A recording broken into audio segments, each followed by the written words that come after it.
Episode 3, Potage. Story by David Fury, directed by David Slade. Alana Bloom arrives in Wolf Trap to inform Will Graham that Abigail Hobbs has woken up from her coma, but she advises against visiting her. Alana visits Abigail and discovers that she has a penchant for manipulation. Jack Crawford still suspects Abigail of assisting in her father's crimes, so wants Will and Hannibal to visit her. Will gives a lecture on the copycat killer, much to Hannibal's delight as he watches from a distance. Tattlecrime.com tabloid journalist Freddie Lowndes wants to interview Abigail, but Will and Hannibal are quick to try and deter her, but they don't manage to stop her from reporting on Will's sass. Freddie Lowndes tells the brother of the copycat victim, Nicholas Boyle, that Abigail is out of her coma. Will, Alana and Hannibal take Abigail back to her home to visit the site of her parents' deaths, and she and her friend Marissa are harassed by Nicholas Boyle.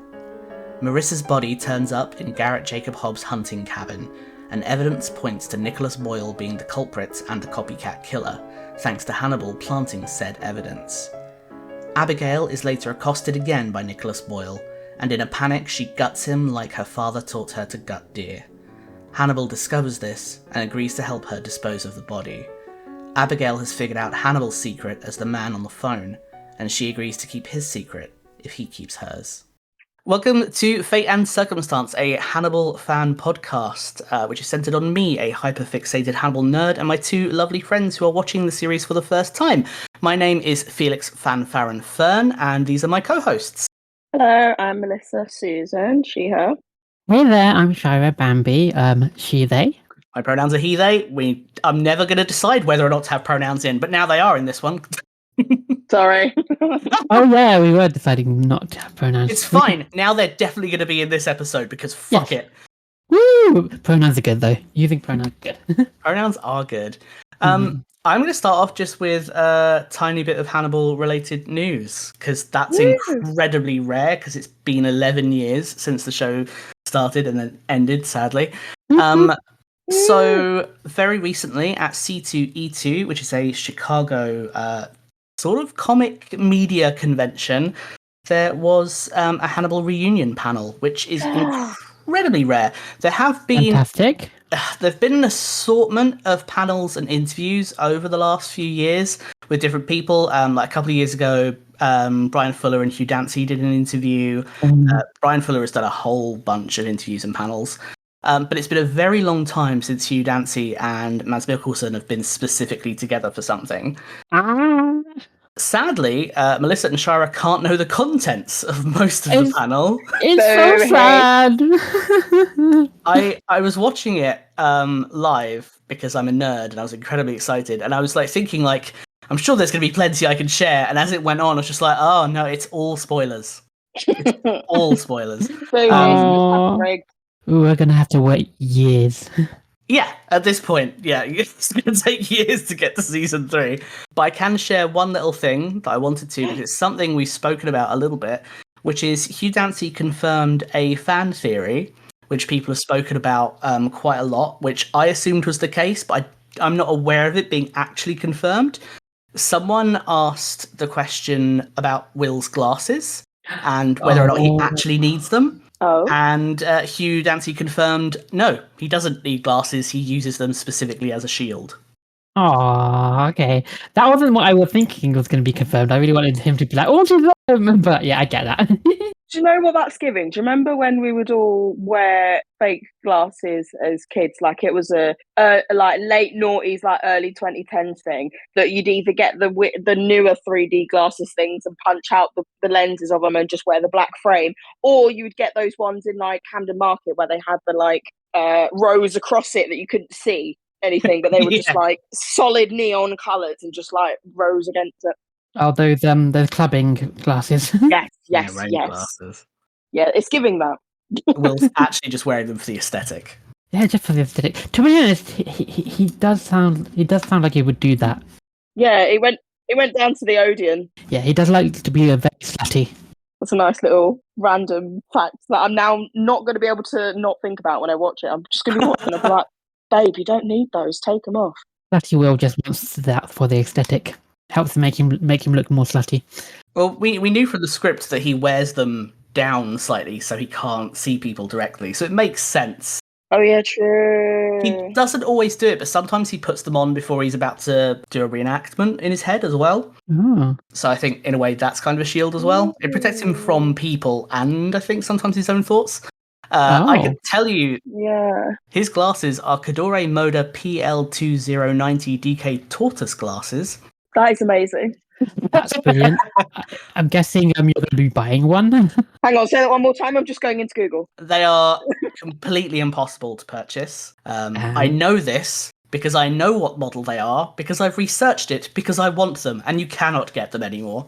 I knew it. They are extremely hard to find. The originals were sold. Most of the props in this have been sold, so people out there own them. I do know the person who bought his glasses is a fan and has met Hugh Dancy and got him to wear the glasses for a photo, which is really cute. So that's really cool for them. Aww. Wait, would they have it back? Would they take it back just for season 4? See, I've wondered that. They will have to get different glasses. Yeah, wouldn't they? So, or the person that has them would be smart and be like, yeah, you can hire them from me for a few £100. I would. No spoilers, but he might not have his glasses. Oh. He's a changed man. No, I won't tell you anything, except he might not have them anyway. I think that's pretty much it for Hannibal news. Obviously, season 4 was not announced, but they do both still really want to do it, as does everyone involved in Hannibal still really wants to do it. But it kind of has a time limit, an expiration date of 2 to 3 years at this point. So if it doesn't happen in the next 2 to 3 years, it's not going to happen. So it's not a no. It's not a no. Is what I'm hearing. It's a will someone please take it on and do it? Because Brian Fuller is very keen, but hasn't gotten anyone to buy it. So unfortunately, with the amount of time that's gone by, the chances of someone picking it up are quite slim at this point. Maybe this podcast. The power of social media, this podcast. There's been a petition going for years that has got 30,000 people, I think, at the moment. One good thing is the C2E2 convention.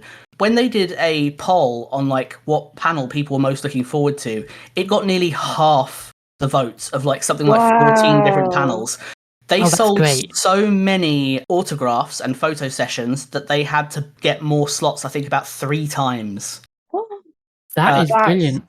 Yeah, I mean, those kind of things. Insane. Yeah, those kind of things get out into news and into rich investor money. Come on, just someone fucking pop up and buy it. Damn rich people. There's one other option, which was they were considering doing a film. And Brian Fuller is, of course, currently working on his directorial debut with the film Dust Bunny with Mads Mikkelsen and Sigourney Weaver. So there's always a chance maybe that if that goes very well, they've finished shooting that now, so hopefully it won't be too long till we get a trailer. So maybe if that is successful, maybe Brian Fuller can use that to make a film. Yeah, hopefully. That'd be brilliant. I don't know.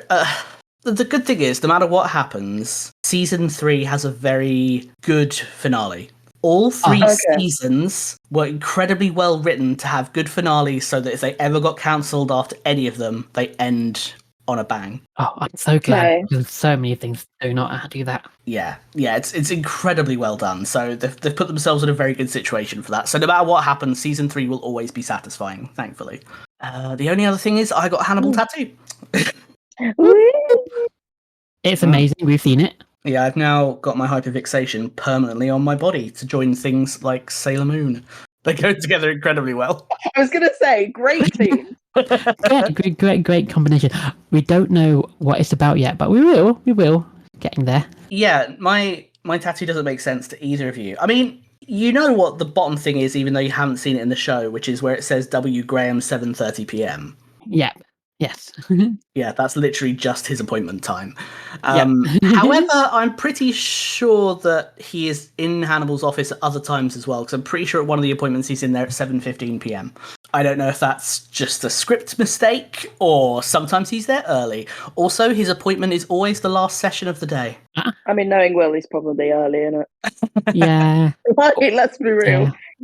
Well, he's quite a messy boy, so he'd probably be like, oh, yeah, gets that different times. whenever it does show him actually arriving, he is always ready in the waiting room. So he's pretty good at time management, I think, for the most part. Good. I can only... now I'm just rambling. There are 3 times I can think of scenes where he's actually in the waiting room. In 2 of them, he is arse first when the door opens. So he has a weird habit of greeting Hannibal with his arse. Anyway, I should do. Just a fun filming fact. So going appropriately into our first talking point that is not a talking point, it's just me doing an update, which is that this episode, episode 3, contains 2 shots of Will in his boxers and t-shirt, which brings our total count to 4, which 4 out of 3 episodes, quite a lot. And when I was first watching it, I remember talking to you guys in our chat, and I was saying like, "Oh, sorry, I got distracted by bulge because I saw him come out on his patio." I was like, "Whoa, that's some bulge in my face." See, now that I heard that the fact that Will always greets Hannibal as first, I feel like he's peacocking. Yeah. All I'm going to say is wait till season 2. Oh my god, I can't wait. Most likely will. Then you'll know what peacocking His is. pants down and greets him with his ass. Hair buns, moon out. I mean, we've had a shower scene. And he did take his shirt off this episode as well, which I appreciate. Yeah. Oh. Actual talking points. Plot. Is Will treating Abigail like one of his strays, which is essentially what Alana suggests?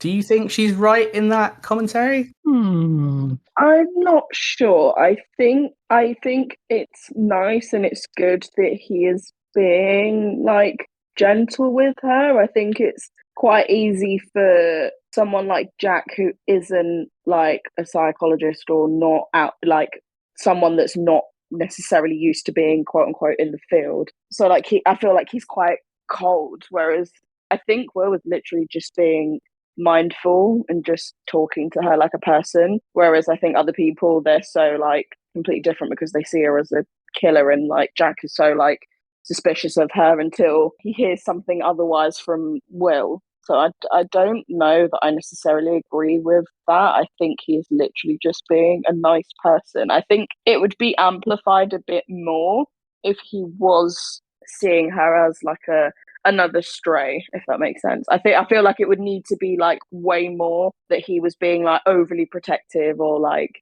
I think I would need to see a bit more for me to think, okay, yeah, he is treating her like he's one of his dogs. That sounds so fucking wrong, but yeah, like I genuinely just think he's being like a nice, decent human being, and just being someone that's like on her side and not someone that's like a psychiatrist or something that's going to be like the complete other end, like way over the top, as if just like, oh, you know, you don't have to do this, like we can go home if you don't, or we can leave the house, sorry, and go back to the hospital if you don't want to be here, whereas Will's literally just like chatting to her. See, I kind of disagree, but more so because I think empathetic people. Actually, wait, I should do this. I'm an empath, and I think it was we empaths like to collect broken people.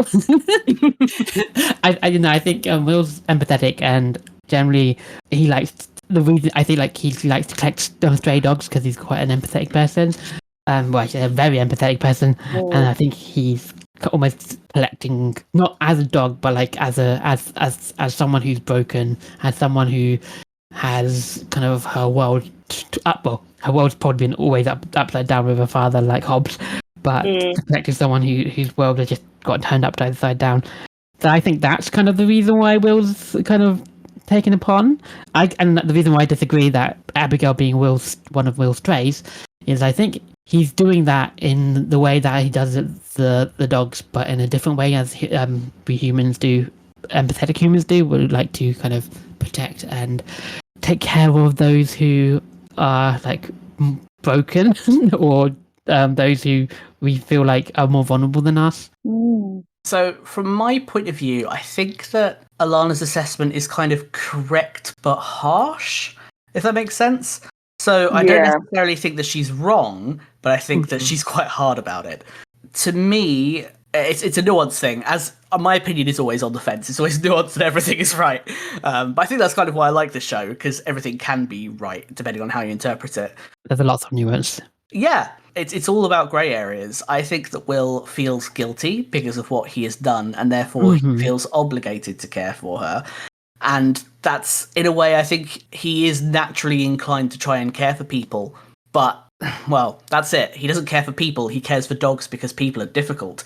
Abigail has presented herself as something so vulnerable. He actually has an opportunity to connect with a person.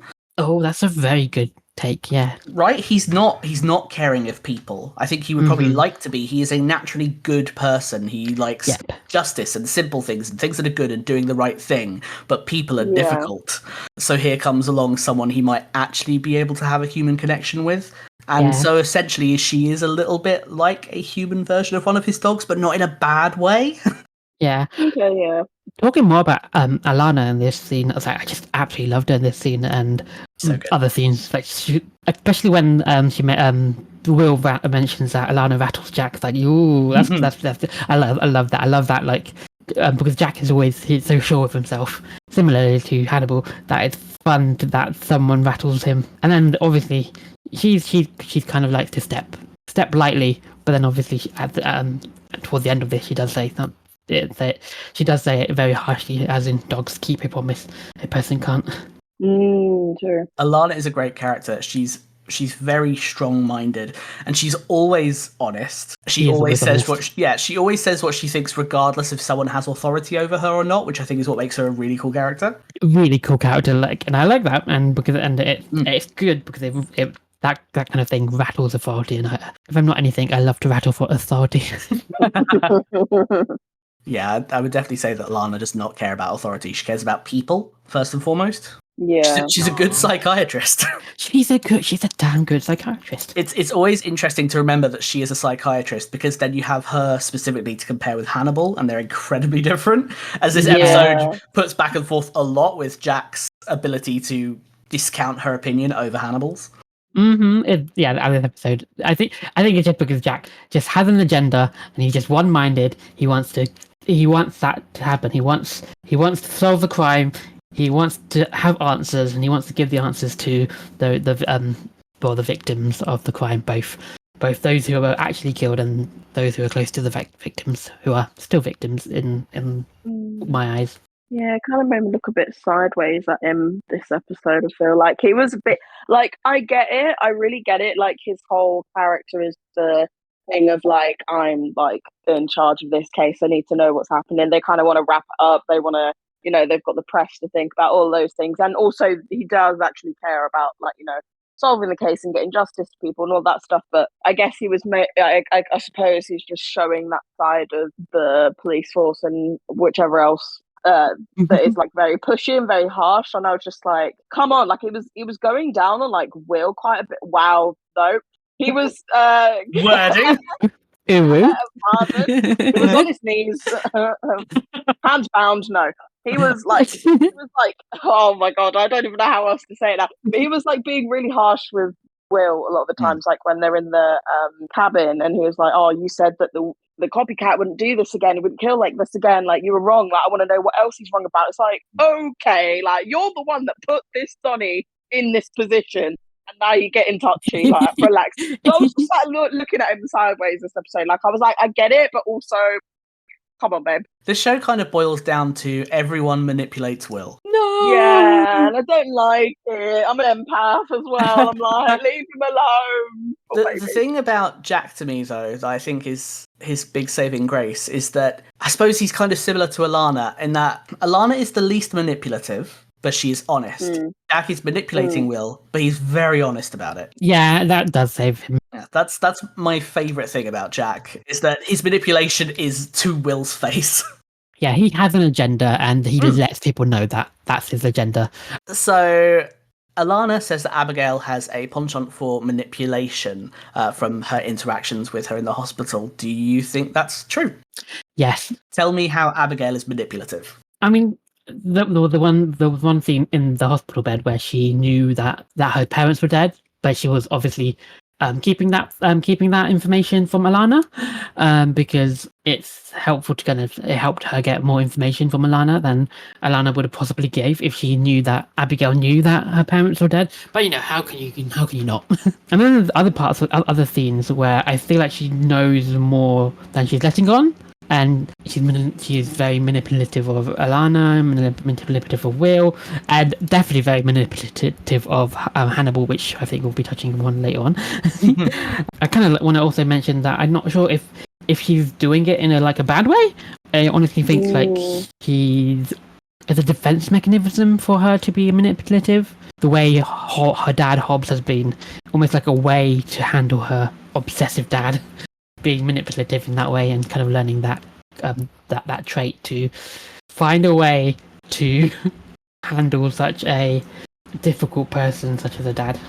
Yeah, I kind of agree. I think she's manipulative, but I don't know if she necessarily intends to be manipulative in the way that she's being manipulative. How many times did I say that word? I think it's very much like what Shaira said. I think it's very much a defense mechanism. I think maybe it's also a bit of a coping mechanism of the horrific trauma she's just been through. She just saw her mum in front of her be slit at the throat by her father, and her father also almost tried to kill her as well. That's insane. She's got the whole neighborhood hating her, thinking that she did something personally just because she's the only one alive. So she's like, everyone just finds it easy to put blame on her, and they've not got any answers anyway.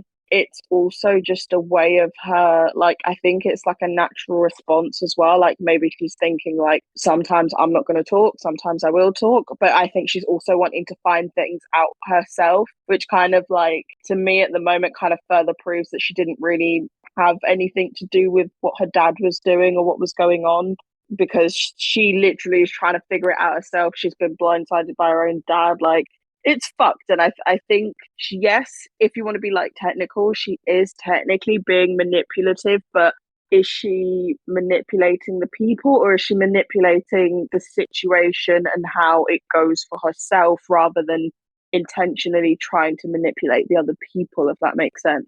I think she's trying to maybe manipulate what other people think about her. So, okay, I guess, yeah.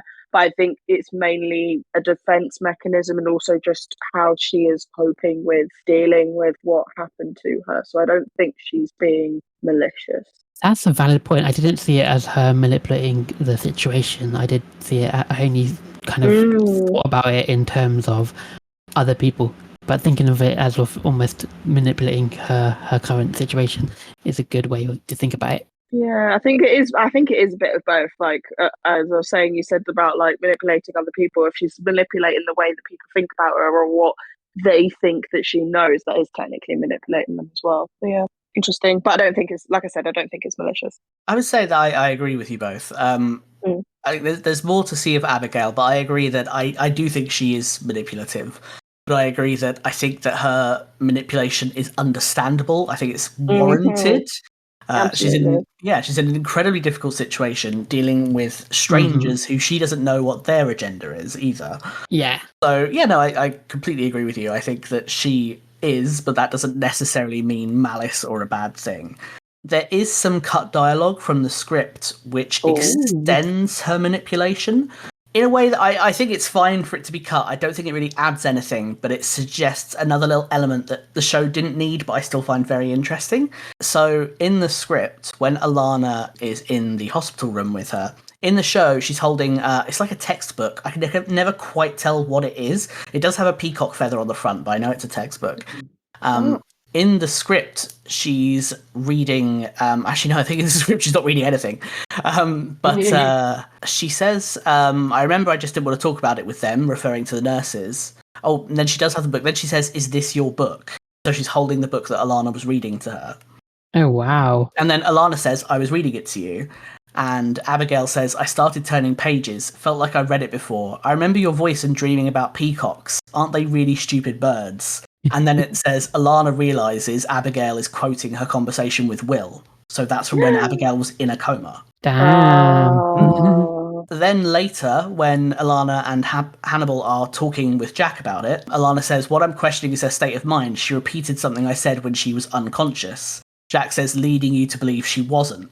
And Alana says, leading me to believe it was odd. And Hannibal says it is odd, but not unheard of for the comatose or anaesthetized to recall word-for-word conversations that took place in their presence.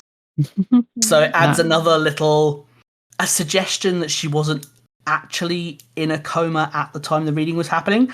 Personally, I think in the show that doesn't make sense because we see her wake up and it's quite traumatic. Yeah. But as Hannibal says, there is a reason why people speak to people in comas, and it's the idea that part of their brain will still perceive it.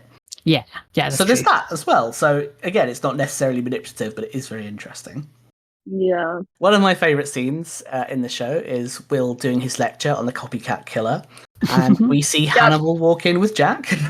Amazing scene. Yep, and we see the various different little emotions going through Hannibal's face. So I would like to ask you, how do you think that Hannibal feels when he sees Will doing that lecture? He's like, oh my God, that's my man. his man. He's so sexy when he's teaching.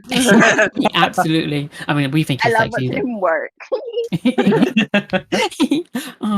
I think godlike. Oh yeah, I mean, well, who is the copycat killer? Hannibal, yeah. Yeah. So he's not just seeing Will do his thing, the place where he feels most confident and comfortable. He's watching the person he's become obsessed with teaching about him without him knowing about it.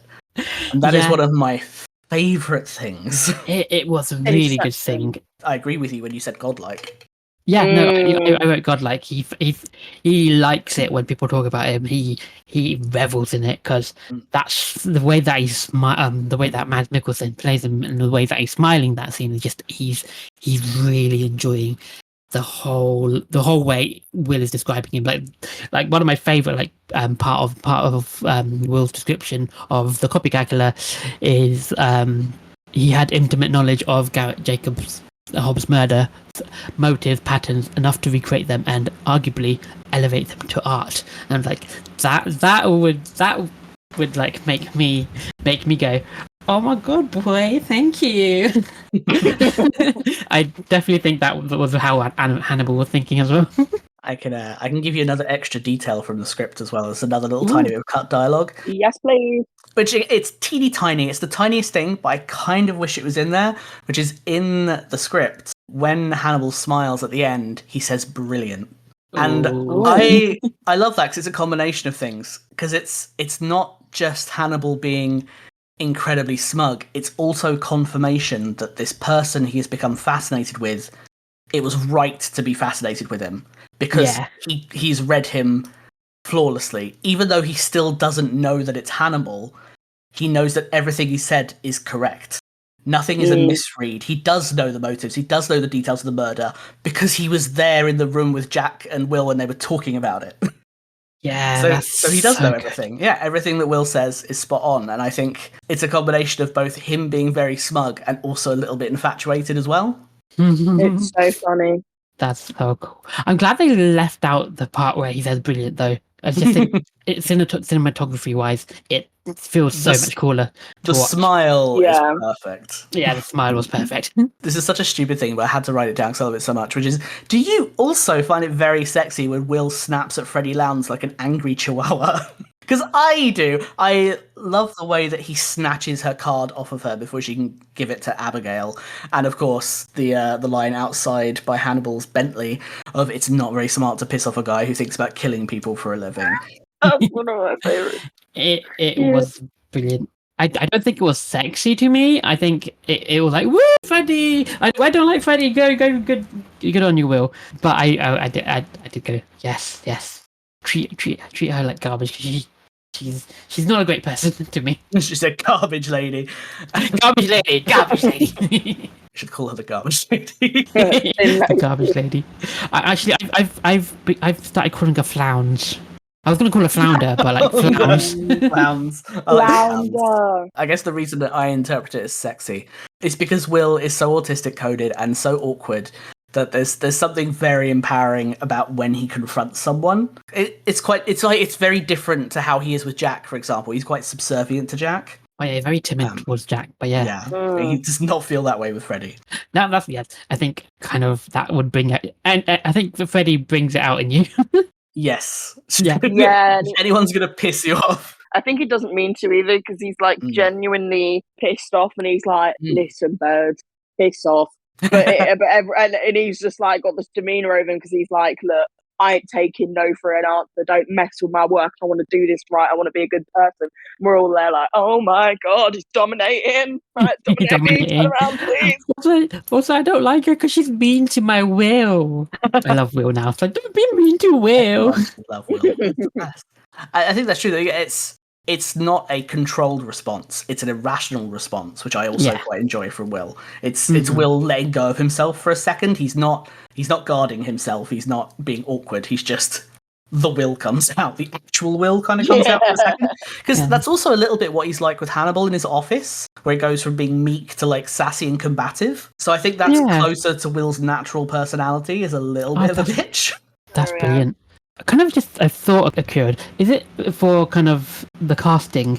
Is this why they've casted the actor for Freddie Lounge as a redhead? Because you know how like it said that red and like kind of, and I feel really bad about using stereotypes. Those with ginger hair kind of bring out like anger out of people. Is that kind of a way to like solidify her character? I wouldn't think that they would have used that kind of thing, but it's just an observation. I truly have no idea. However, I do now like the idea that she is like the red blanket in front of the bull. Exactly.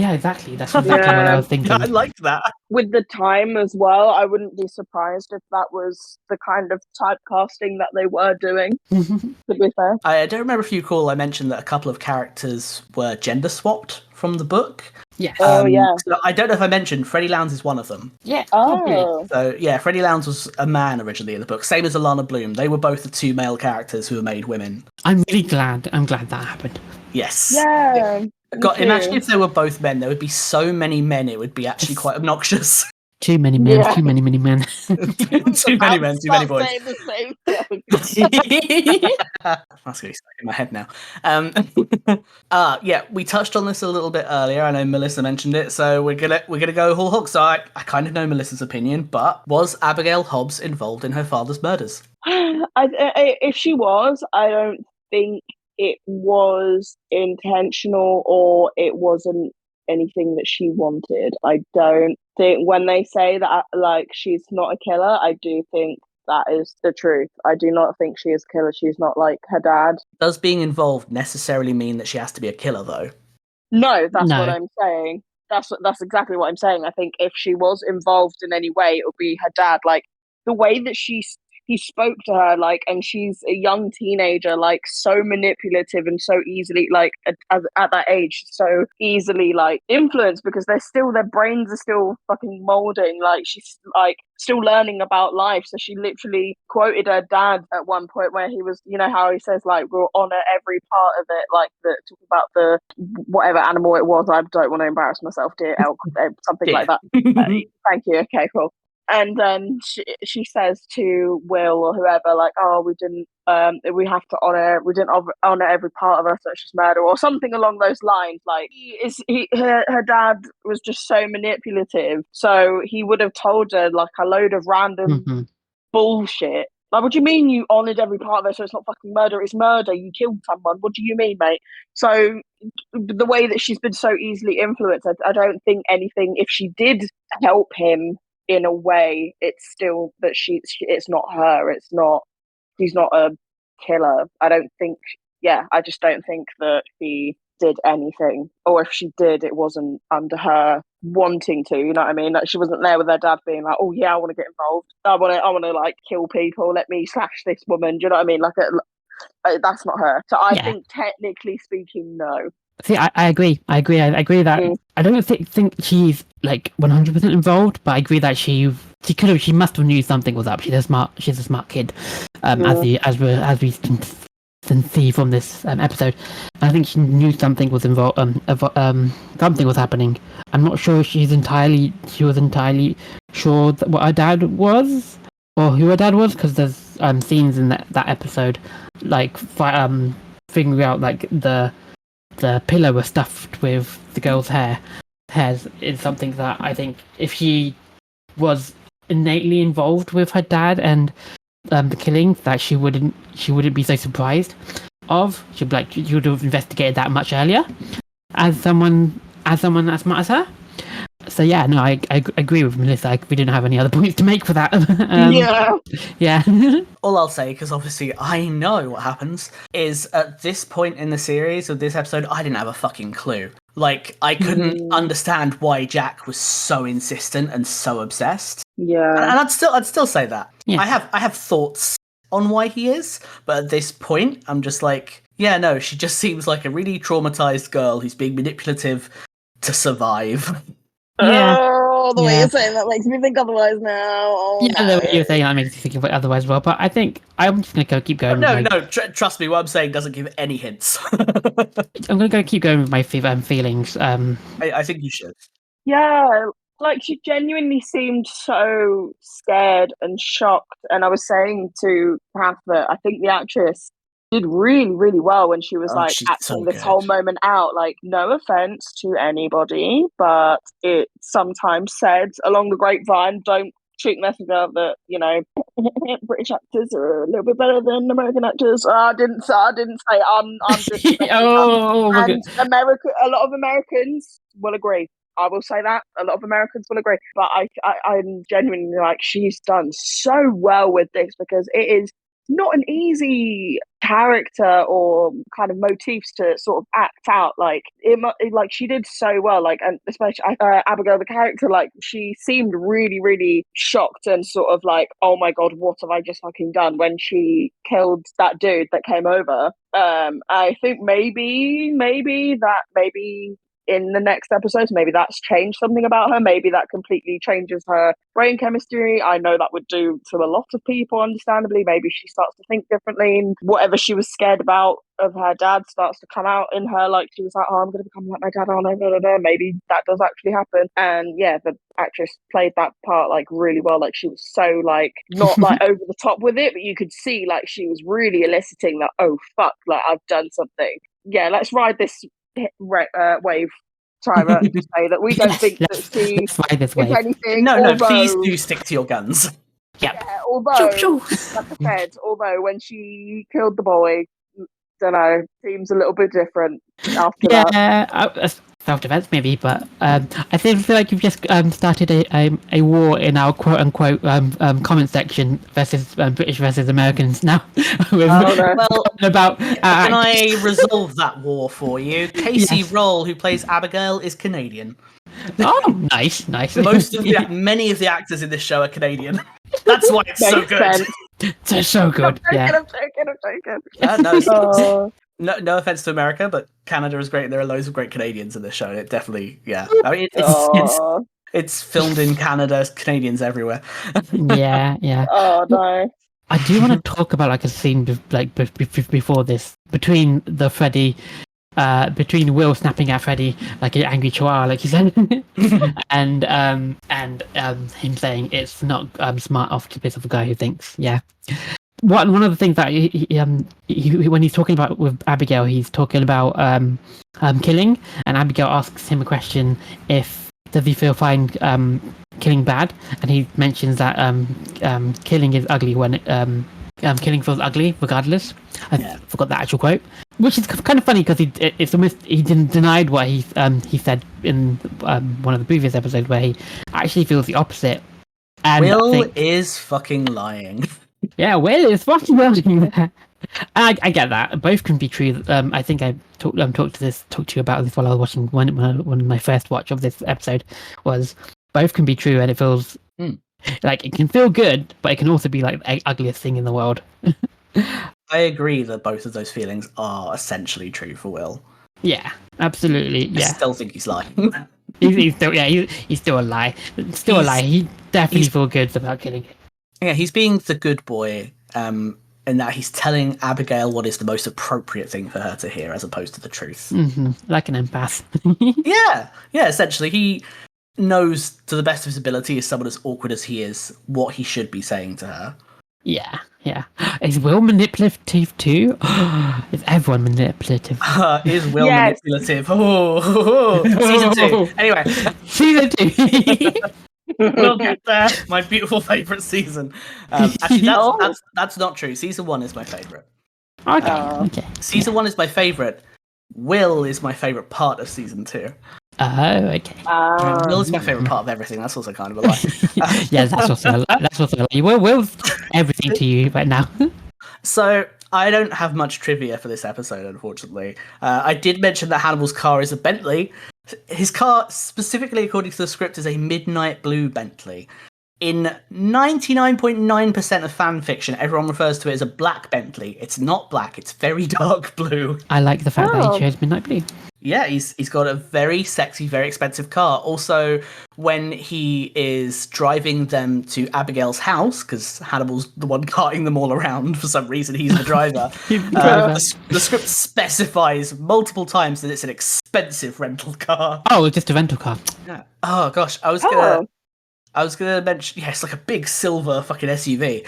The Bentley, the Bentley is his own car, and then he uses a rental car later. It's such silly details. But I was gonna speak about folie à deux, but before I speak about folie à deux, there is a really funny part in the script I find very funny. So when they're having the conversation in the sitting room with all the evidence boxes, which is when Alana mentions folie à deux, in the script, they're not in the sitting room, they're outside, and Alana, Will and Abigail are scrubbing off the cannibals graffiti. Oh, okay, yeah. So, but they changed that, which I think is fine. But in the script, it says, Will, Alana, and Abigail scrub with soap and brush the graffiti letters spelling cannibals. Hannibal delivers a bucket of soapy water, the extent of his hard labour.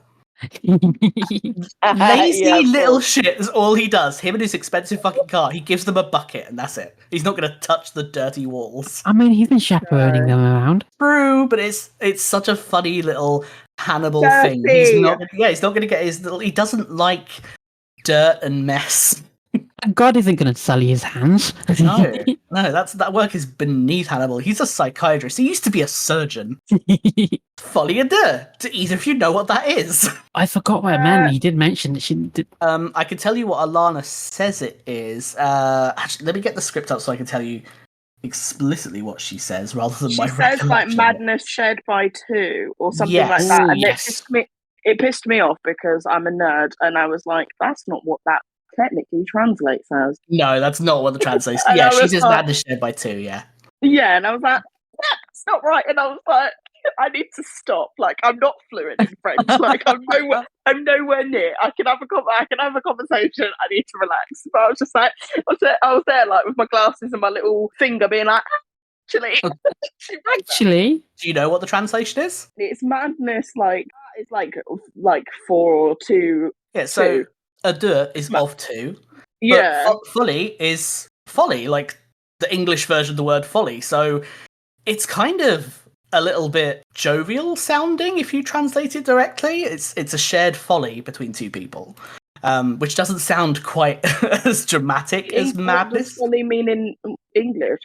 Let me get a definition because it'll give it much better than I try and explain the word. I always think it's quite funny word. Yeah, a lack of good sense or foolishness.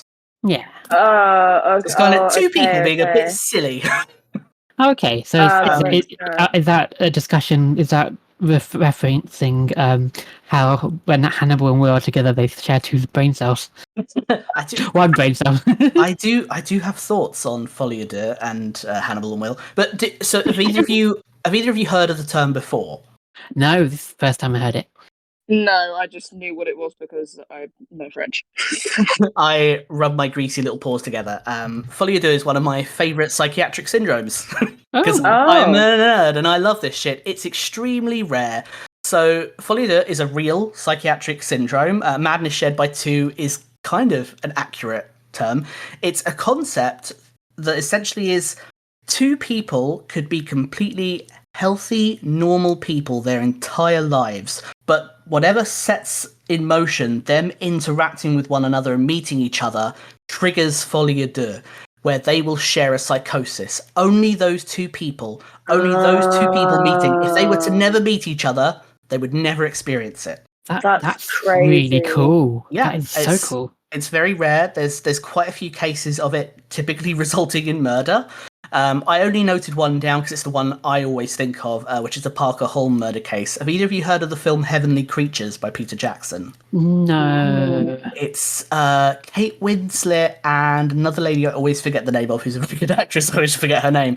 But they were two teenage girls who I think one moved into the same place as another in New Zealand, which is why it's a Peter Jackson film. They met each other, became best friends out of nowhere to the point where they were obsessed with each other, and they created their own fantasy world inside their heads. And that was their method of escapism, and they murdered one of the girls' mothers because they believed that was their only way of escaping the situation to be together as best friends, was to kill her and then run away. So they did. Oh my god. Oh, wow. That's so lesbian. That is so lesbian. It's quite gay. That's so sapphic. And it also feels very Greek mythology to me as well. Yes. Sapphic is also kind of a little bit, or not always sapphic, but queerness often comes up with folie à deux. I'm sure there are examples, but all the examples I know of are between same gender people, actually. Oh, okay. Weirdly. Like there were two boys, one convinced the other to try and kill his own friend, the boy of the two people, because of this weird psychosis. They consented to killing one of them. There were two French maids a very long time ago, that might actually be where folie à deux comes from, I'm not sure, who were being abused by the people in the house, and they became incredibly interlocked and shut off, and again killed someone. Okay. So it was really interesting to me for folie à deux to come up, considering the relationship between Will and Hannibal. I would personally say that they do not have folie à deux. No, I don't think so either. Because Hannibal is already a psychopath, or not necessarily a psychopath, but that's the word usually used to describe Hannibal. He is a killer. We know that Hannibal is a killer. Whereas Will is going through something else. Yeah. There could be something. It could that could tie to both Will and Abigail actually, but I think Will is already experiencing it with Hannibal without Hannibal actually being the second party, because he's already, as you said, a psychopath. But it could be described as Will and Abigail, because Will is still reeling from killing Hobbs, and Abigail is obviously is involved heavily with her dad. Well, you mentioned Hobbs. When Alana says folie à deux, Madische by two, he has a flashback of killing Hobbs. So I think that Will's subconscious reaction to that is, fuck, is that what I have with Garrett Jacob Hobbs? So I think Will, in that moment, is worried that he has developed a psychosis with a serial killer. So even though Hobbs is dead, he's still constantly seeing him. So it's like he thinks the shadow of Hobbs that is still around in his mind is continuing to trigger a psychosis, and that he is mirroring Hobbs, which is why he dreams that he's killing Abigail. Oh, I didn't think of that. So many sides to this. Yeah, I think it's just a very sad reaction into what he is experiencing by dealing with a lot of hard, difficult topics right in front of your face. Even anyone that's been in this kind of job for many years, decades even, will still have their moments of secondhand trauma and going through it. I know / assume that people in these positions have to have regular sort of therapy to be like, are you okay? Are you going insane from all the dead bodies and and weird fucked up bodies that you've seen? So I think it's him maybe having that experience, which is wild, and maybe still the trauma within itself is the fact that he is thinking that he has this shared psychosis, which is so fucking deep. It's crazy. I have a lot more thoughts that I can't quite share yet when it comes to Will, because there's so much more he still has to experience. But obviously, it's not a spoiler to say that Will is going to experience more murders and more murderers, because that's the show. It's especially season 1 is procedural, so there's going to be more individual cases like Eldon Stamets with the mushroom people. But it's always Hobbs that Will imagines. So to me, Hannibal's very first diagnosis is that Will has PTSD. Yeah. And I think that that's a correct and accurate diagnosis. I think there's more to it than that, like I say, with Will's worry about folie à deux. But I think that Garrett Jacob Hobbs represents Will's PTSD. He is the trigger of something traumatic happening. So no matter what other traumatic things happen, even if they're worse, even if they're more severe, it's always going to come back to Hobbs because that's where it started. Yeah, okay. Yeah. That's just my opinion, though. No, And it's very interesting. Because this is his, like, this is basically his first, is it his first case? Am I wrong in thinking that? So he used to be on homicide as a police officer. Right, So he has encountered murder and cases like that. He got stabbed on the job. However, he wasn't being a profiler, so he wasn't being asked in the same way that he is now to look into the minds of killers. Yeah, that's it's a lot closer to home now. Yes. More what I meant, like he's kind of more involved in all types of contexts. So that's why I feel like it's, you know, for anyone, let alone him, like it's a lot to deal with. So I think this is just a very visceral, very harsh trauma, like very complex trauma response, as anyone could and would in his position. I'm going to plant in another little opinion, a bit more vaguely. So I allude, I think, quite a lot to just the idea that Will is kind of changing. Yes. And part of that, I would say, is Garrett Jacob Hobbs is exactly what we've witnessed. I would say there is one other thing that he sees every episode, and that's Swiggity Swag, it's the Nightmare Stag. Just waiting for this. Yeah, so I hadn't written anything about the Nightmare Stag, so I'm just slipping it in there casually now. I'm glad. Yeah, I would say that in itself is not necessarily a sign of trauma, but another sign of something that's happening within Will that he is seeing, but we don't know if it's good or bad. His mind's degrading. I mean, maybe it is. Mine probably would in that fucking situation. Yeah, for real. I'd be very fascinated to be in that situation, but also, it would do great. Yeah, that's a lot. Poor boy. No wonder he's stressed. These poor little nightmares. I would be too. Yeah, poor sweaty boy. Like I mentioned to you two, fucking same night I got my tattoo, I was woken up by a fucking nightmare. Oh, you're a poor sweaty boy. I am. I'm not quite as sweaty, but I am a poor sweaty boy. It's true. I haven't gotten quite to the level of wet that man has gotten to yet. Poor I'll get there. sweaty Give boy. me time. So wet. That's a horrible sentence. Moist. Sorry. Oh, it's a moist boy. How gay can I get? I want to ask you, because this is a question I had for myself when I was watching the show, because I had different thoughts each time I watched it, because I don't know how many times I watched this episode now, but the first 3 times I had slightly different thoughts.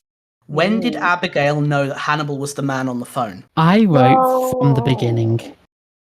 What's the beginning? Yeah. Then from the moment they met. So as soon as she sees him and hears him again, kind of thing. And hears him again, yeah. She knew, because she's very smart. Because at that point, I felt like her kind of brain was ticking along, going, I recognize this. At least, even if she didn't outwardly know, she knew, and she, in her manipulative way, not manipulative as in intrinsically manipulative, but to kind of get the play on Hannibal, the way that she kind of makes remarks towards Hannibal to kind of see Hannibal's reaction. She knew, though she had an inkling, and I feel like at that point she knew straight away, but she was playing on it. You could just kind of confirm it. Is it inkling? There's a word for it, but yeah. I think, I mean, when would the first time have been that she would have heard him? Like when... It's when Will and Hannibal walk into her room after Freddie Lowndes is there. But did he say anything as far as we're aware? He says, you've been in bed for days, let's go for a walk. Okay. Let's take a walk. And then they go and have the conversation in the greenhouse. Yes. So I think maybe... I would assume that she'd know from then, but we don't know. I guess I don't notice anything that maybe gives it away that she knows from that very beginning. But I know, from what I remember, when she's in the house and she's like, "Oh no, I've never heard of it," and she very, very quickly sort of glances over at Hannibal and then quickly snaps back when they're back at her house. And then he kind of has a bit of a weird... In the script, it has a small, almost imperceptible glance at Hannibal.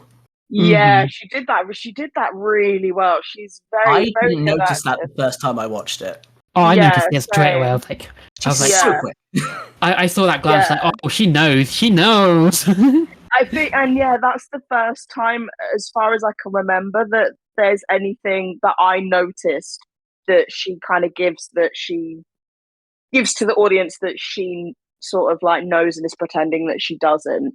I don't know off the top of my head because I've only watched it.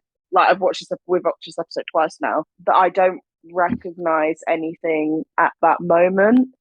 Yeah. I don't know if she's still trying to come to terms with it, or maybe there is something very subtle that you don't notice on your first watch. That's why I say she has an inkling, because of that first glance she has with him, and then later on when she does, you be the man on the phone, intense glare she has with him. So She does it in twice. She does it at the first time with that quick glance when she's talking about the man on the phone, and then there's the second time where she has a very intense stare. You be the man on the phone, and I was like, she knows something. She knew something from the start. She had an inkling. She's smart. She's scary. I was going to and say, she's smart. yeah. I think that first glance over, though, I think that's more of an inkling. I think she definitely knows, and she's just because she's been straight up asked. She's just pretending that she doesn't know, and that she's like, yeah, no, never heard him before. I think she knew way before, like, so when she woke up and she heard it, maybe like after talking and hearing him for a while, she knows. But again, I can't recognize or remember anything that gives it away in her face in that greenhouse or anything. Yeah. Maybe there is something and we miss it. I don't know. No, I would say that's correct. There's nothing that happens in the hospital room or the greenhouse that would suggest that she knows. Yeah, except that you know that she's hearing him, so you can maybe infer that she knows. Yeah, I'm inferring it from the two glances that. But how does she even know in the first place, though? Because how many people sound like Hannibal? But no, but as in the phone rings and her dad picks it up. No, she picks it up. No, she picks up. Oh, yeah. I don't remember that. Yeah, we don't hear what he says to her, I don't think. Or if we do, it's just something like asking to speak to Garrett Jacob Hobbs. That's essentially all that happens. Mm-hmm. And then she hands it over to him. That. Yeah. Yeah. Oh, fuck, I blacked out apparently. I don't remember that.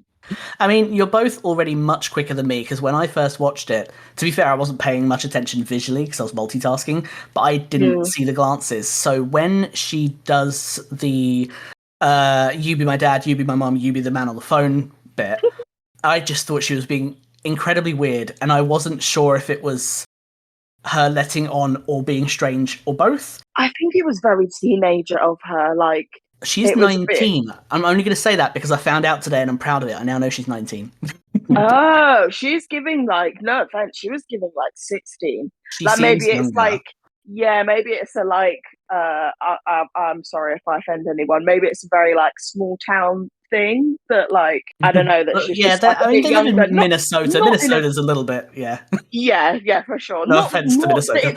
Exactly, and not that it's like a bad thing at all, in any way, shape, or form. I'm not saying it in a bad way. I just say like, no mean to offense, just in case anyone is offended. But like, I think maybe she lives in a small area, so maybe she is like a little bit younger in years. Which again, nothing wrong with that. I think it was very like young girl, and she's very like out of her depth. Like she has no idea what's going on. This is a very like serious, very like complex situation, and she's like, oh yeah, you can be my dad, you can be my mum, and you can be the guy that's on the phone. Like very a bit obvious, and I'm a bit weirded out that like nobody else in the room kind of picked up on that. It's like, babe, why are you being like that? And also very much the fact that she's like, oh yeah, let's reenact it out, and the way that she says it is almost like let's play house. It's very like touching on how young she does actually think despite her age, and she is so out of touch of the situation, not being like adult, but like maybe adult themes in the sense of it's very, you know, this is a little crime scene, this is murder, like this is very serious, and she's she's excited. Yeah, well, no, yeah, it's just that she's a little bit strangely whimsical about the whole thing. Even the way she reacts to her mother's blood on the ground is a little bit.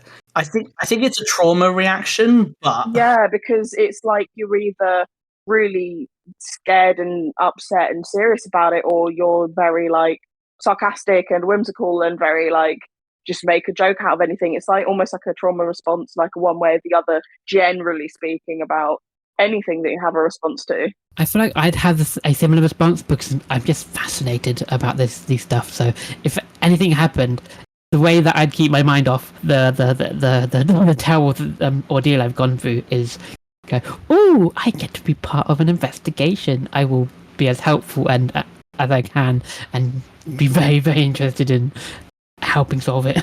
I think it comes back to the manipulation thing again, where is she manipulative? Yes. Does it mean that she's malicious? No. Is it possibly a trauma response? Yes. Is she weird and aloof and a bit strange? Yes. And a bit scary. Yeah, but then you see a moment like when she's in the cabin and she sees Marissa's body and her reaction isn't strange. It's very natural the way that she screams and backs up. That to me is kind of the heart of Abigail. Yeah. I think, because that's there right in front of her face and it's very real. And so one that's of her why very she close has that friends. response. Yeah, and it's also like, this is a real thing. This is right in front of her. This is like actually makes it a bit more serious and a bit more real, like it's actually something material right there in front of her, whereas outside of it, it's just, I don't know, it's just trauma response, very easy to be sort of like any kind of way about it, just because it's not like, maybe you don't really deep it that much when you don't have the necessary ways of thinking or the ways of like expressing or verbalizing it at that kind of age. And you shouldn't, because why the fuck should a 19-year-old be able to like deal with these kind of things? Anyone at any age nobody should be able to deal with these kind of things. But so it's honestly poor Abigail. It kind of it just very much poor Abigail. Yeah, it definitely, her reaction to the body as well, like kind of just makes you think like, come on, like if she was any kind of killer or psychotic person, she would have not reacted in that way. She would have reacted completely different. At least in this episode, at this very moment, she is not fucked up yet. Or as fucked up as she will be now after seeing this body and realising that her dad's been feeding her people and that her dad manipulated her to help facilitate crimes. Yeah, and she killed a man. Like, she again, actually did her do reaction it now. to killing, though, as well, I think was, again, the natural Abigail. She wasn't being manipulative in that moment. Maybe a little bit later when she'd had a moment to speak with Hannibal about the situation, but at that moment... Out of panic, in that moment, she was a 19-year-old girl. Yeah. You mentioned her dad feeding her people. I was like, of course Hannibal would be like to confirm that. Of course you would know Hobbs was feeding them to people, huh? In it. Oh, just to mention about noticing all, like, a lot of the details, and the first time, of course, I'm going to be noticing all as many details as I can. You have made me obsessed, and every watch I do, I watch everything like a hawk, and like I need to spot everything. Have you noticed any statues in Hannibal's office? I haven't. No! That's completely forgot. I forgot about that. I don't think you've seen it. You will. Oh, I can't wait. To quote Garrett Jacob Hobbs, see. Oh! I realised what you said. That I was like, wait, what? Also, I was going to mention, just because we were talking about the amazing "You Be the Man on the Phone" moment, there's just a wonderful little script detail I really like, which is just, it says, so the little direction it gives after that line, uncharacteristically, Hannibal is caught off guard by that, more so by Abigail's steely, nonchalant stare that followed.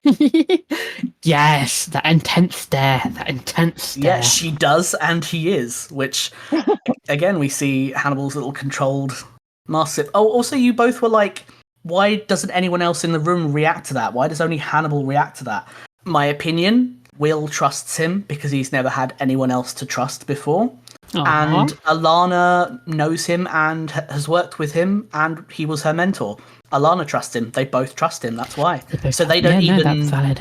Yeah, they don't even think. That's never going to cross their minds because to them, Hannibal is just a normal guy. Yeah. Just a normal guy with a really expensive car. But still, like, it's just the way that you'd still question, like, oh, do you have, like, why do you not like it? Because because where the reaction is so childish, you also think like, oh, a child is sort of like negative or acts out towards someone that they don't like, and you'd still be like, she's very like hyped and happy, and she's like, oh, you can be my dad, you can be my mum, and you can be the guy on the phone. Like, she kind of like her tone of voice changes, her face changes, the way she looks at him, she kind of has like a delayed look at him, like her eyes sort of like open a bit delayed. I mean, I think I'm remembering this right. She has like a whole different demeanor about it, and even if you don't suspect anything or you don't think anything of it, you'd still be like, oh, like, why are you being like that? Why don't you like him? Like, what has he done to you? Like, because technically he ain't done shit to like think about it from their perspective. Like, he's just been nice and driven them around and stuff in his nice expensive car and helped her go for a walk. I would counter that with Will has the ability to see into the minds of serial killers. He can reenact their kills. He can see them behind his closed eyes. He has studied the copycat killer to the point that he can give an effective lecture on him. He does not suspect Hannibal. Because he trusts Hannibal. I would say that sometimes you only see what you want to see. Sure, you can only trust a man until he tries to eat your shins. When the shin scene happens, we'll know if Will still trusts Hannibal or not. When he's nibbling on them knees, then we'll know. Knees. Get them kneecaps. So, I have my last question, which I cut a little bit from one of my first talking points, which was when we were talking about if Will is treating Abigail like one of his strays, I was going to ask how is Hannibal in comparison. I think that ties to this, which is why did Hannibal help Abigail? Maybe he saw that he could recruit her into his cult. Are we going to go to the cannibal circle? Cannibal cult. Cannibal cult. I had a different opinion on this, actually. I think he just likes collecting broken people, and he's as obsessed with. Hannibal is collecting strays? Yeah, he's collecting strays. Hannibal has obsessions with like people like Abigail, people like Will, those whose brains work in ways that intrigue him, because the way that Abigail's brain works interests me as much as Will's brain, because like they're both incredibly smart in different ways. And then I also think like he likes collecting these broken people, almost feeling a sense of godhood over them, as if they are following his steps inadvertently as apostles. I like you calling them apostles. Yes, apostles. I think that's very good. But we all know that I love Hannibal and religion, so yes, I love that. I think that people who are either like criminal is psychopathic, but not all psychopathic people are criminals. Yeah, so when you're a psychopath and or a criminal, I feel like you develop ways in which you can sort of trick people into thinking that you are a certain way. Like, you can't help but feel like Hannibal's ways in which, especially with Abigail, are very endearing. Like, he gives off that he's sweet, and like that's what kind of makes you, that's what makes him likable. Like a lot of other bad characters or villains or whatever, like you kind of feel sorry for them, or you feel like sort of empathetic, or they're quite likable because they show characteristics and aspects of them where they can be really sweet and endearing, but it's almost like a very sinister thing that you find someone that's supposedly so horrible and so like twisted that they can do all these horrible things to people, because you're like, oh my god, they're like so nice, but they're also a man eater. So it's like it's a bit of a brain fuck. So I think, because it's like, is it manipulative? Is it all fake, or is it just he is actually using genuine kindness that he does have in his heart? Like, people aren't born evil, it's learned. It's even when you have some sort of mental illness or anything like that, you are still born a good person. Like, you're not automatically evil just because there is something within your brain that you can't help.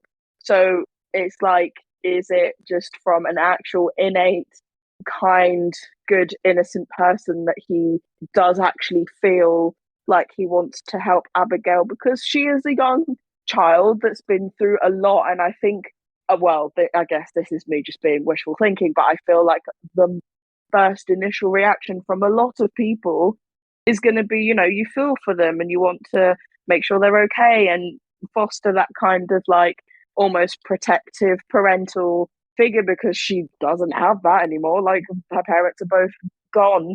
So I feel like even if it is a bit fucked up and manipulative because he is very sinister and is a murderer, I feel like maybe there is still, even if it is part of his plan, I feel like there's still an innate niceness about him where he, even if it's for a fleeting moment, he still is like, you know, oh, like, I hope she's okay. Like, I want to make sure she's all right. Or, like, you know, maybe he has a thing of, like, he doesn't really want her involved in anything because she is just an innocent kid and just out of the way.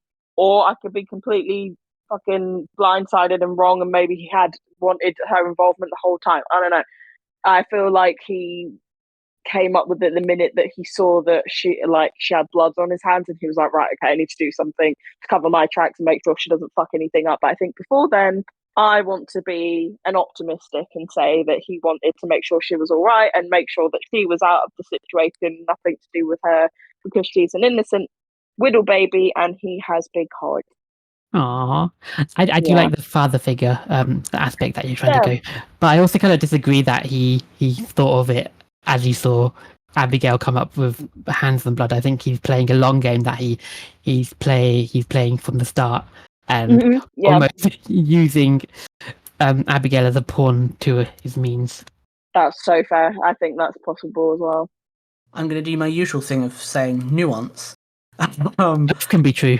Yeah, both can be true. And I would also say to remember Nicholas Boyle and the death of Marissa, and the fact that obviously Nicholas Boyle did not kill Marissa, despite the fact that his DNA was found in her mouth from his fist, because of course Hannibal covered up the rock with his blood on it. Yeah. So Hannibal plans a lot of things in advance, but that doesn't necessarily mean that he meant for Abigail to kill Nicholas Boyle. No, I don't think that does was mean he had a plan. He gave an alternative explanation for the copycat. Yep. Which goes against Will's brilliance. Yeah, if you want to think of it as a weird fucked up way, it's almost another way in which he cares about Abigail, because although he killed like her best mate, he was trying to probably essentially frame Nicholas, who was taunting her outside the house, and he was like, fuck this guy, leave this girl alone, she ain't done nothing to you, mate, jog on, I'm gonna get you locked up, dickhead.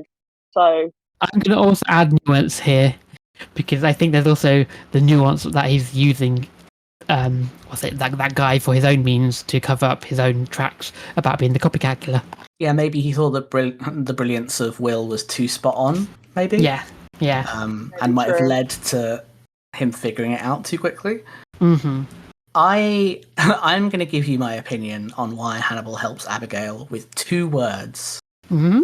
Those 2 words are baby trap. Oh no. Oh, he's trying to baby trap Will!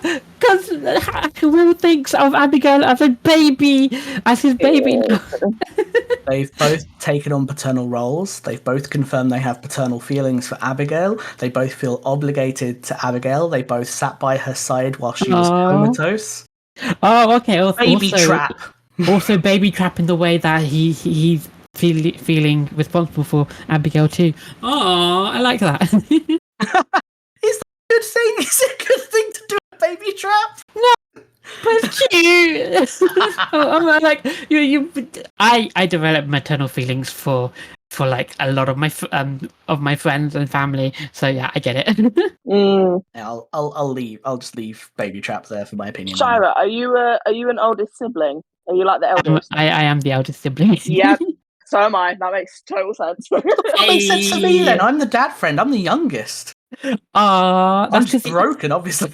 That's because we adopted you. You're like, you, dad. Fuck you. I was already the dad friend. Well, to be honest, I've always wanted to make you the non-dad friend as well. I wanted to be your maternal as well. I refuse. Anytime anyone tries to do that, I'm like, no, fuck you. I'm the dad. I'm no, the parent I'll protect you too. Parent fight. Parent fight. We're going to go to the ending bits. So we're going to do favourite quote, favourite moment, and next episode predictions. Who would like to go first? I can't remember who went first last time. Neither can I, but Shaira, go for it. Oh, okay. I think we would be doing like Melissa than me because we were gonna do it all always like that. But go for it. I'll do it. Oh God, I have so many favorite quotes. So many favorite quotes. Can my favorite quote be like the whole scene where No. Yeah. where Yes. where Will is describing the copycat killer?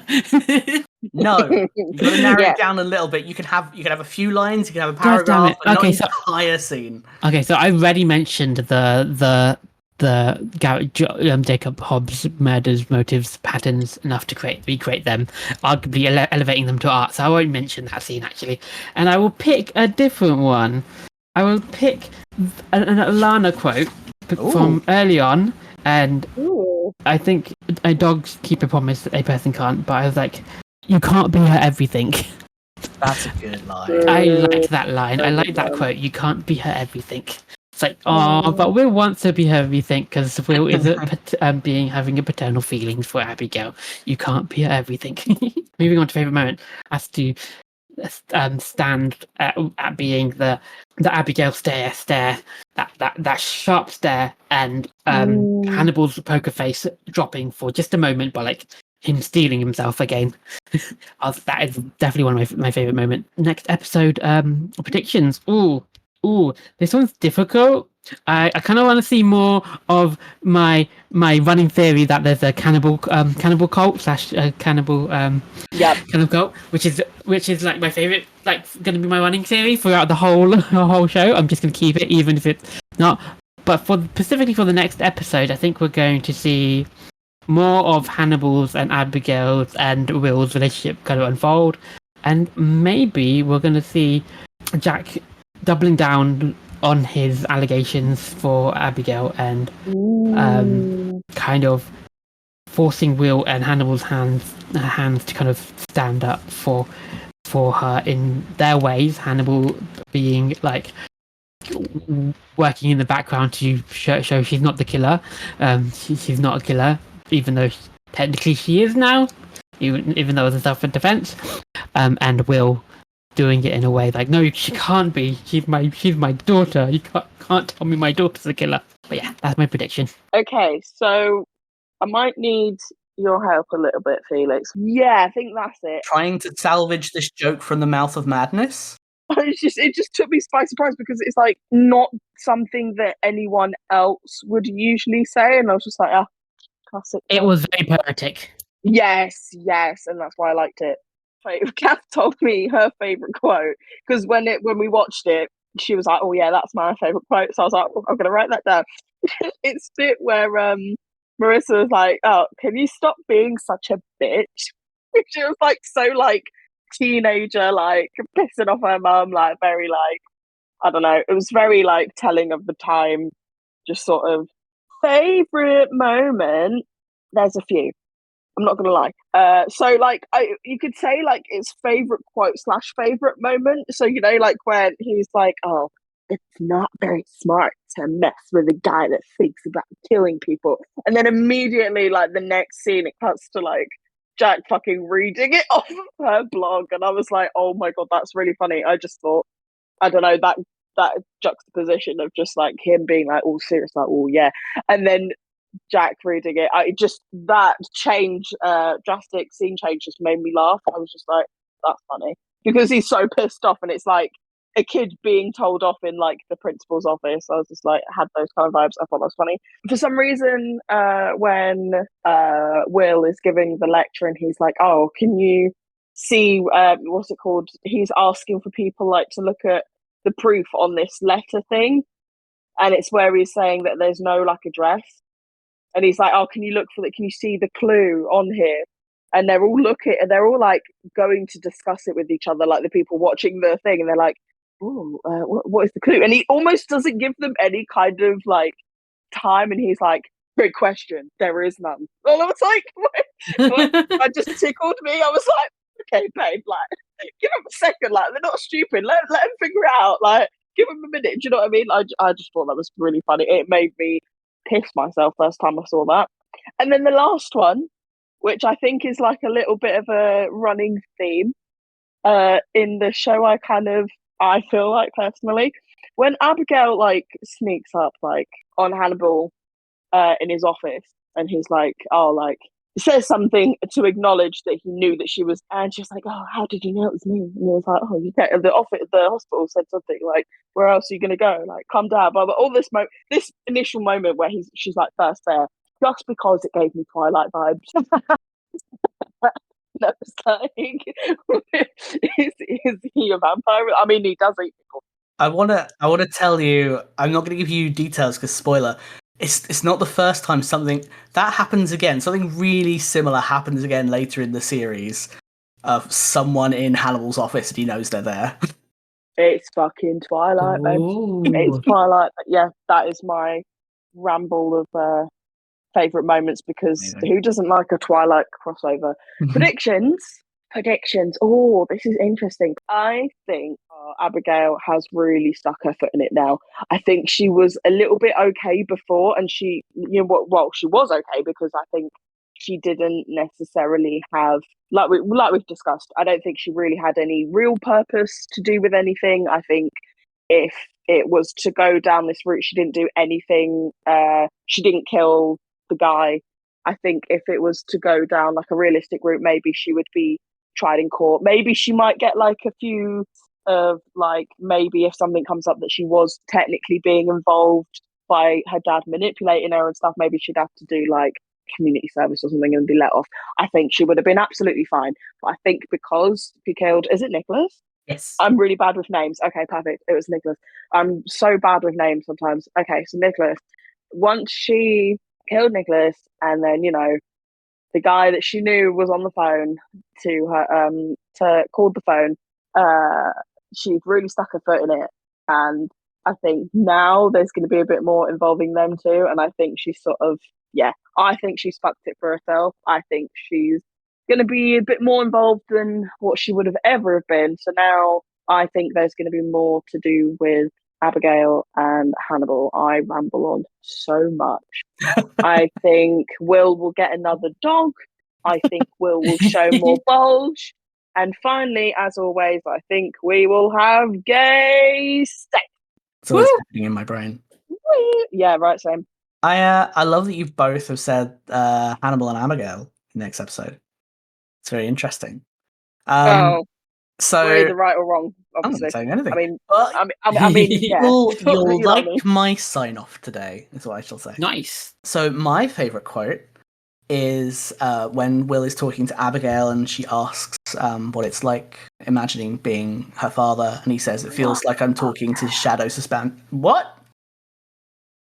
What was that? What was that whisper? What was that? Oh, sorry. I was saying, oh, yeah, sorry. That was too disgusting. I'll say that quote again. That did feel like a bit of like a ghost speaking to the mic there. Suddenly, Discord was haunted. The quote is, I feel like I'm talking to shadow suspended on dust. Oh, that was a very good quote. It's so visceral and lovely. My favourite moment is the same as one of Shaira's, which is, you be my mom, you be my dad, and you be the man on the phone. It's so good, and a fucking face. So good. So good. So my next episode prediction is that Will Graham will go on a rave holiday to Ibiza. And now to give you my sign off and my usual little teaser for the next episode. If that isn't true, by the way, I will be upset. Hey, my predictions are always reliable. They've always come true every single episode. Yeah. Oh, yes. So, you know, this sign off is a very short one because honestly, it sums up the entire episode. The next episode is all about family values, and Hannibal and Abigail take a trip. Fate and Circumstance is an independent podcast brought to you by Felix Fanfaron Fern, Melisa Suzan, and Shaira Bambi. You can find and follow us on Twitter and Tumblr at HannibalPod. We are fans of the show NBC's Hannibal and do not own the rights to any of the materials discussed, merely appreciators. The music used in this podcast is Tchaikovsky's Op. No. 40 Waltz by Kevin MacLeod, licensed under Creative Commons by Attribution 4.0 license. Thanks for listening.